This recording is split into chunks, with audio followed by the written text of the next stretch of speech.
వెనకటికి పనిలేని మంగళోడు పిల్లి తల కొరిగిండంట. అలా ఉంది నా పని. కాకపోతే మంగళోడు పని లేక పిల్లి తల కొరిగిండు.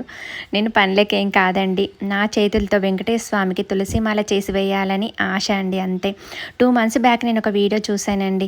దాంట్లో ఎండిపోయిన తులసి కాడతో తులసిమాల చేశారు. ఇంకా అది మైండ్లో అలాగే పెట్టుకున్నాను. అప్పటి నుంచి ఎప్పుడు చేద్దామా, టైం కోసం చూస్తున్నా. చాలా టైం తీసుకుంటుంది కదా, అందుకని నేను కింద కొన్ని తులసి చెట్లు పెట్టాను. అంటే పూజ చేసేది కాకుండా అది అందులో ఒక కాడ ఇవాళ ఎండిపోయినట్టు అనిపించింది. వెంటనే తీసుకొచ్చేసి సేమ్ వీడియోలో చూపించిన విధంగానే చాకుతో ఒక 1 hour గీరాను అనుకుంటా, వైట్గా వచ్చేవరకు. తర్వాత చిన్న చిన్న కట్ చేసుకున్న మాల కోసము. అవి గరుకుగా ఉంటుంది కదా, కట్ చేసిన తర్వాత దాన్ని గంధం తీసే సాన మీద చాలాసేపు స్మూత్గా చేసుకున్నాను. ఒక 1-2 hours పట్టింది. ఒక 21 చేసుకున్నాను అలా. ఇప్పటి వరకు చాలా బాగా చేశాను, అంతా ఓకే ఉంది. ఇప్పుడు వచ్చింది అసలు తిప్పలు. ఏంటంటే సూదిలోకి గుచ్చుకోవాలి కదా మాల కోసము, అస్సలు దిగట్లేదండి బాబు.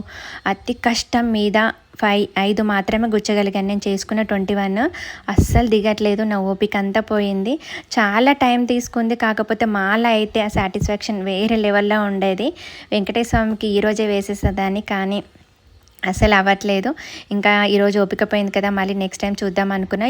వీడియోలో చూసినప్పుడు మాత్రం చాలా ఈజీగా చేసేసారు, మరి చేస్తే మాత్రం అలా అయింది. ఏంటో తెలియదు, అర్థం కావట్లేదు. మీకు కూడా ఇలా ఎప్పుడైనా అయిందా? సరే తరలే, ఎన్నెన్నో అనుకుంటాం.